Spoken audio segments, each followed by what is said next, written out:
Hello students, मैं दिलीप कुमार आप लोगों का अपना चैनल स्मार्ट स्टेनो पे सभी का स्वागत करता हूं। आज हम लोग प्रतिलेखन संख्या 62 को लेंगे। इसमें टोटल 500 शब्द होगा और 50 का स्पीड होगा और एक स्पीड जो दूसरा दूंगा वो 80 का स्पीड दूंगा। और आप लोग को न्यूज़ पता ही होगा कि झारखंड जेएसएससी सचिवालय का डेट जारी कर दिया गया है। ठीक है, जेएसएससी ने कैलेंडर जारी किया है, उसमें झारखंड सचिवालय अशुलिपिक प्रतियोगिता परीक्षा का जो स्किल टेस्ट होने वाला है वो आपका जुलाई में तय किया गया है। ठीक है, तो आप लोग अपना तैयारी में लगे रहिए और इसी तरह डिक्टेशन आपको मिलेगा। और मेरा प्रीवियस जितने भी आप लोग देख रहे हैं प्रीवियस वीडियो में जाके देखिएगा, सारा एक से लेकर के लिखा हुआ, तो सारा को बढ़िया से एक से लिखिएगा। ठीक है, जैसे इसी में से कोई एक टॉपिक उठा के आपको पूछ देगा 500 वर्ड का, जैसा मैं आप लोग को दे रहा हूँ बराबर रेगुलर। ठीक है, और जो मैं पिछले वीडियो में ही डाला हूँ जेएसएससी कैलेंडर के लिए पूरा नोटिफिकेशन के बारे में पूरा कैलेंडर को बताया हूँ। जो कैंडिडेट नहीं देखे हैं वो जाकर के पहले वीडियो को जाकर के अच्छे से देख लीजिएंगे। मैं इस वीडियो के डिस्क्रिप्शन में वो वीडियो का लिंक डाल दूंगा, आप लोग अच्छे से जाकर के देखिएगा, समझिएगा। ठीक है, और डिक्टेशन को हमेशा अच्छे से लिखिए और ट्रांसक्राइब जरूर करिएगा। ठीक है, उससे पहले जाइए चैनल को सब्सक्राइब कीजिए, लाइक कीजिए, बेल आइकन को ऑन करना ना भूलिएगा। ठीक है, आप लोग की तरफ से देखिए सब्सक्राइब और लाइक बहुत कम हो रहा है। ठीक है, आप लोग इस तरह कीजिएगा तो मेरा भी मनोबल टूटता है। आप लोग थोड़ा सा ज़्यादा जोर लगाइए तो मैं भी आप लोग के लिए अच्छा अच्छा वीडियो बना करके आप लोग के लिए दूंगा। जेएसएससी का देखिए वैकेंसी आ गया है, स्टेनो में किसी तरह का कोई दिक्कत आप लोग को नहीं होगा मेरे तरफ से। ठीक है, आप लोग भी थोड़ा इस बात को ध्यान दीजिएगा, जितना हो सकता है वीडियो को शेयर कीजिए। तो चलिए आज स्टार्ट करते हैं प्रतिलेखन संख्या 62 को। डिक्टेशन स्टार्ट होगा 5 सेकंड के बाद। स्टार्ट। सभापति महोदय, सरकार इस स्थिति में नहीं आई है कि वह कह सके कि देश में काला धन नहीं है। काले धन को निकालने के और प्रयत्न होने चाहिए, लेकिन उसके साथ साथ इस दिशा में भी कदम उठाए जाएं कि ऐसे कामों पर रोक लगाई जाए जिससे लोगों को काला धन कमाने का अवसर ही न मिले। आज हमारे देश के विभिन्न प्रदेशों और क्षेत्रों की स्थिति में बड़ा अंतर है। इस अंतर को समाप्त किया जाना चाहिए। मुझे आशा है कि वित्त मंत्री महोदय मेरे इन सुझावों पर अवश्य ध्यान देंगे। कल मैं वित्त मंत्री जी को बता रहा था कि आप एक तरफ से नए नए कर लगाकर खजाने को भरने की कोशिश कर रहे हैं और दूसरी तरफ आपके विभाग उस खजाने में छेद कर रुपया निकाल रहे हैं। इस तरफ उनका ध्यान जाना चाहिए। मैंने इस संबंध में एक उदाहरण दिया था कि एक लंबी चौड़ी सड़क पर एक ही तरह का काम होने वाला था। एक ठेकेदार ने 4 लाख रुपए प्रति मील और दूसरे ठेकेदार ने 10 लाख रुपए प्रति मील के हिसाब से रुपया मांगा। जब मंत्री महोदय के सामने यह चीज लाई गई तो इस बात की जांच हुई जिसमें कुछ करोड़ रुपयों की बचत हुई है। अगर सब मामलों की जांच हो जाती तो कई करोड़ रुपयों की बचत हो सकती थी। जैसा कल मैंने वित्त मंत्री जी से कहा, उन्होंने 2 करोड़ रुपए की छूट करों में देकर हम पर एहसान लाद दिया। लेकिन मैं तो आपका कई करोड़ रुपयों का लाभ करा रहा हूं। आप इसकी जांच कराइए और देखिए कि कैसी लूट हो रही है। इतना ही नहीं, इसका प्रभाव दूसरे विभागों पर भी पड़ रहा है।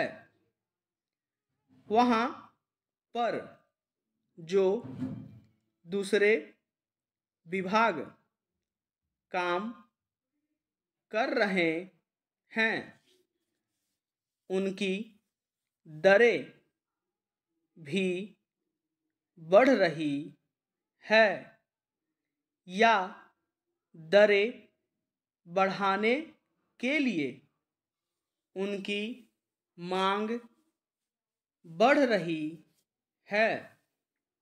जब वही काम एक जगह अधिक लागत में होगा तो दूसरी जगह वही काम कम लागत में नहीं हो सकता।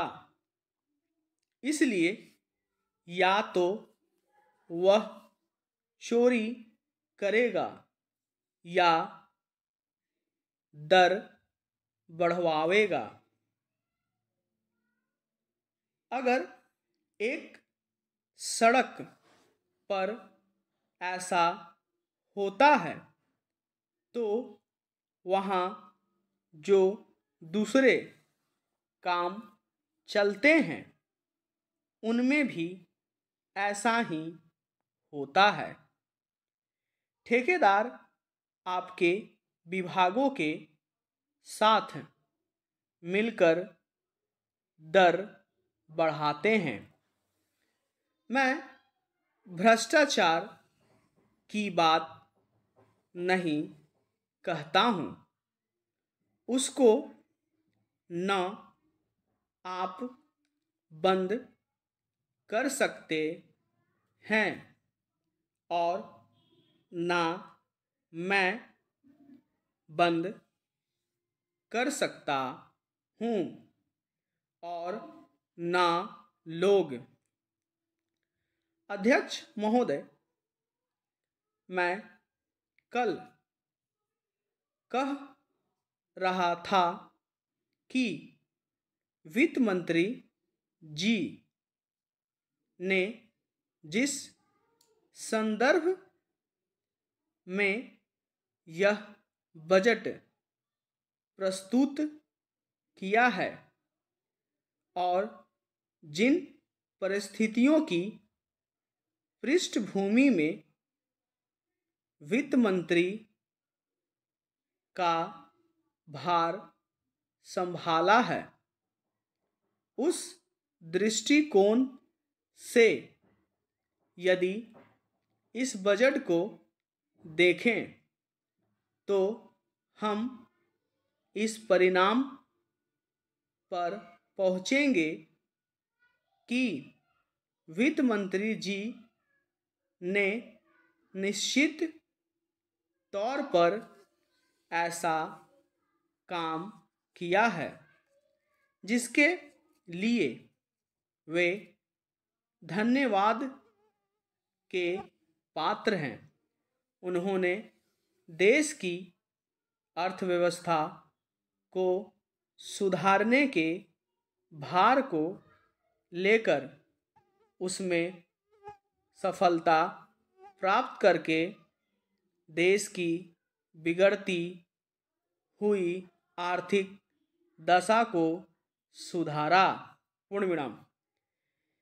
तो ये हम लोगों ने देखा, टोटल 500 शब्द को लिया है। 50 का स्पीड है जो जेसीसी ने आपको पूछा है, जो सचिवालय में आपसे पूछा जाएगा, उसी को मैं डिक्टेशन कवर कर रहा हूँ। पिछले 1 से लेकर के 62 तक जितने भी वीडियो में दे चुका हूँ और आगे पूरा इसको कंप्लीट करूँगा। ठीक है, तो इसको लिखने के बाद आप लोग ट्रांसक्राइब जरूर करिएगा। ठीक है, क्योंकि यही मेन इंपॉर्टेंट है। इसको कॉपी में लिखिए, चाहे सिस्टम पर टाइप कीजिएगा तो ज़्यादा बेटर रहेगा, लेकिन कीजिएगा और मुझे कमेंट में कीजिएगा आप लोगों का कितना एरर जा रहा है। ठीक है, अब हम लोग लेंगे 80 का डिक्टेशन। स्टार्ट होगा 5 सेकंड के बाद। स्टार्ट। सभापति महोदय, सरकार इस स्थिति में नहीं आई है कि वह कह सके कि देश में काला धन नहीं है। काले धन को निकालने के और प्रयत्न होने चाहिए, लेकिन उसके साथ साथ इस दिशा में भी कदम उठाए जाएं कि ऐसे कामों पर रोक लगाई जाए जिससे लोगों को काला धन कमाने का अवसर ही न मिले। आज हमारे देश के विभिन्न प्रदेशों और क्षेत्रों की स्थिति में बड़ा अंतर है। इस अंतर को समाप्त किया जाना चाहिए। मुझे आशा है कि वित्त मंत्री महोदय मेरे इन सुझावों पर अवश्य ध्यान देंगे।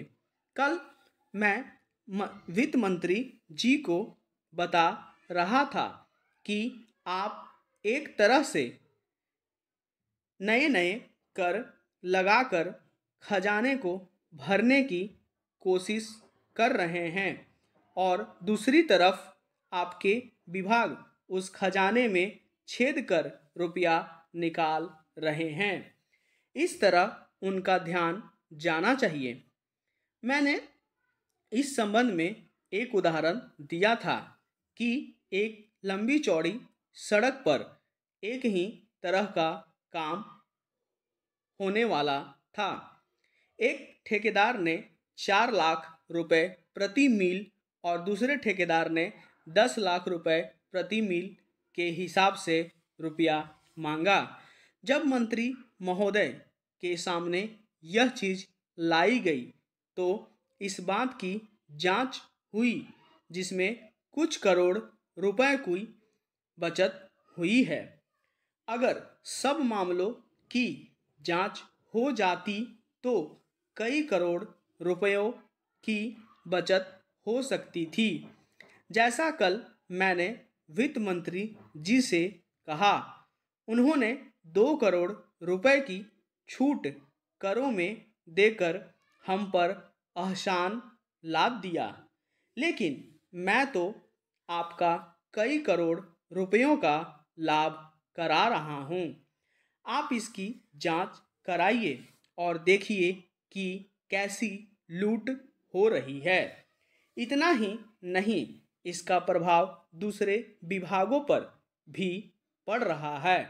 वहाँ पर जो दूसरे विभाग काम कर रहे हैं उनकी दरें भी बढ़ रही है या दरें बढ़ाने के लिए उनकी मांग बढ़ रही है।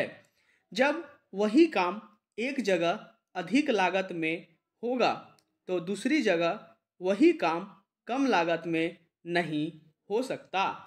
इसलिए या तो वह चोरी करेगा या दर बढ़वावेगा। अगर एक सड़क पर ऐसा होता है तो वहाँ जो दूसरे काम चलते हैं उनमें भी ऐसा ही होता है। ठेकेदार आपके विभागों के साथ मिलकर दर बढ़ाते हैं। मैं भ्रष्टाचार की बात नहीं कहता हूँ, उसको ना आप बंद कर सकते हैं और ना मैं बंद कर सकता हूँ और ना लोग। अध्यक्ष महोदय, मैं कल कह रहा था कि वित्त मंत्री जी ने जिस संदर्भ में यह बजट प्रस्तुत किया है और जिन परिस्थितियों की पृष्ठभूमि में वित्त मंत्री का भार संभाला है, उस दृष्टिकोण से यदि इस बजट को देखें तो हम इस परिणाम पर पहुंचेंगे कि वित्त मंत्री जी ने निश्चित तौर पर ऐसा काम किया है जिसके लिए वे धन्यवाद के पात्र हैं। उन्होंने देश की अर्थव्यवस्था को सुधारने के भार को लेकर उसमें सफलता प्राप्त करके देश की बिगड़ती हुई आर्थिक दशा को सुधारा। पूर्वविराम। ये हम लोगों ने टोटल 80 का स्पीड को लिया है और ये टोटल 500 शब्द है। टोटल जेएसएससी का जो पैटर्न है उसी चल रहा है। 80 का स्पीड मैं आप लोग के लिए इसलिए दे रहा हूँ कि जिनका 50 का स्पीड है वो 60 का, 70 का, 80 का वो कर लें। ठीक है, यूट्यूब पे एक सेक्शन आता है, वहाँ से आप लोग जा करके 80 का जो वीडियो है उसको लगा करके वहाँ से आपको उसका 70 का, 65 का, 75 का, 60 का ऐसे करके आप कम करके इसको लिख सकते हैं। इसीलिए मैं आप लोग को 80 का दे रहा हूँ और हमेशा अपना स्पीड को इंक्रीज भी करते रहना है। ठीक है, तो इसको लिखने के बाद 80 का डिक्टेशन को भी लिखना है। इसको लिखने के बाद ट्रांसक्राइब जरूर करेंगे। ठीक है, अब मुझे कमेंट करेंगे कितना आप लोग का एरर जा रहा है। अपना तैयारी बनाए रखिएगा। ठीक है, कैलेंडर आप लोग का जेएसएससी का आपको पता ही है कि जारी कर दिया गया है। ठीक है, तो आज का सेशन हम लोग यहीं समाप्त करते हैं। मिलते हैं नेक्स्ट वीडियो में, तब तक के लिए धन्यवाद।